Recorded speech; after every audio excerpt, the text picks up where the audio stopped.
आज मैं बात करने वाला हूँ श्याम शाह मेडिकल कॉलेज रीवा की वैकेंसी के बारे में। यहाँ पर पैरामेडिकल स्टाफ के विभिन्न पदों के लिए विज्ञापन जारी किया गया। बात करें पदों की संख्या के बारे में तो यहाँ पर रेडियोग्राफिक टेक्नीशियन या रेडियोग्राफर के लिए कुल 10 पोस्ट रखी गई है, जिसमें 8 पद सीधी भर्ती हेतु और 2 पोस्ट संविदा कर्मचारियों के लिए आरक्षित है और इसके लिए वेतन 20,200 प्लस 2,800 रुपये का ग्रेड पे रखा गया है। वहीं डेंटल टेक्नीशियन के लिए कुल 2 पोस्ट रखी गई है।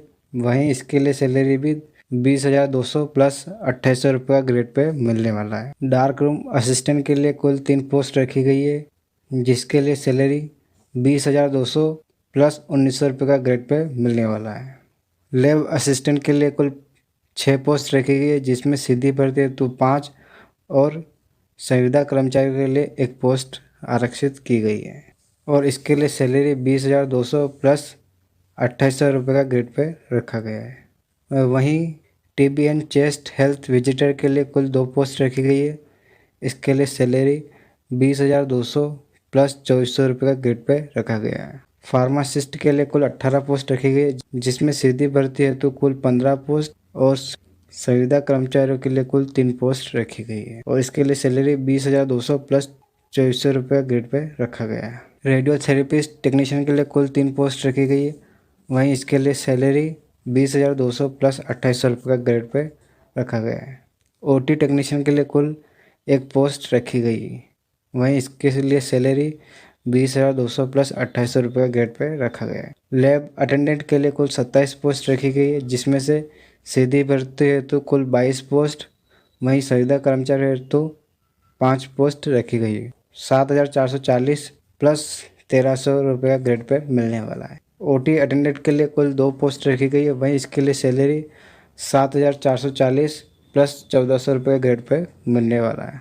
एक्सरे अटेंडेंट के लिए कुल 1 पोस्ट रखी गई है। वहीं इसके लिए भी सैलरी 7,440 प्लस 1,400 रुपये ग्रेड पे रखा गया है। बात करें आयु सीमा के बारे में तो यहाँ पर न्यूनतम आयु 18 वर्ष और अधिकतम आयु 40 वर्ष रखी गई है, जिसमें एससी और एसटी, ओबीसी और महिला के लिए 5 वर्ष की छूट रखी गई है, तो ये 45 साल की उम्र तक फॉर्म भर सकते हैं। बात करें मिनिमम योग्यता के बारे में तो यहाँ पर रेडियोग्राफिक या रेडियोग्राफर टेक्नीशियन के लिए 3 कंडीशन रखी गई है, जिसमें से पहली आपने 12वीं पास की हो बायोलॉजी सब्जेक्ट के साथ ही रेडियोग्राफिक या रेडियोग्राफर टेक्नीशियन में डिग्री या डिप्लोमा किया हो, साथ ही एमपी पैरामेडिकल काउंसिल में जीवित पंजीयन होना जरूरी है। वहीं डेंटल टेक्नीशियन के लिए आपने 12वीं पास की हो बायोलॉजी सब्जेक्ट के साथ ही डेंटल टेक्नीशियन में डिप्लोमा किया हो, एमपी पैरामेडिकल काउंसिल में रजिस्टर होना जरूरी है। डार्क रूम असिस्टेंट के लिए आपने 12th पास की हो बायोलॉजी सब्जेक्ट के साथ ही एक्सरे टेक्नीशियन में 1 वर्ष का सर्टिफिकेट किया हो, साथ ही एमपी पैरामेडिकल काउंसिल में जीवित पंजीयन होना जरूरी है। वहीं लैब असिस्टेंट के लिए आपने 12वीं पास की हो बायोलॉजी सब्जेक्ट के साथ ही आपने पैथोलॉजी टेक्नीशियन में डिप्लोमा, डीएमएलटी या फिर क्लिनिकल बायोकेमिस्ट्री का डिप्लोमा या फिर माइक्रोबायोलॉजी का डिप्लोमा किया हो और एमपी पैरामेडिकल काउंसिल में जीवित पंजीयन होना जरूरी है। वहीं TB and chest health visitor के लिए आपने भारत सरकार के आरएनटी सीपी कार्यक्रम के मापदंडों के अनुसार निर्धारित योग्यता या अनुभव होना चाहिए। फार्मासिस्ट ग्रेड 2 के लिए आपने 12वीं पास की हो बायोलॉजी सब्जेक्ट के साथ ही फार्मासिस्ट का डिग्री या डिप्लोमा किया हो। वहीं मध्य प्रदेश फार्मेसी काउंसिल से फार्मासिस्ट का जीवित पंजीयन होना जरूरी है। वहीं रेडियोथेरेपी टेक्नीशियन के लिए आपने 12वीं पास की हो बायोलॉजी सब्जेक्ट के साथ ही रेडियोथेरेपी में डिप्लोमा किया हो। वहीं एमपी पैरामेडिकल काउंसिल में जीवित पंजीयन होना चाहिए। ओटी टेक्नीशियन के लिए आपने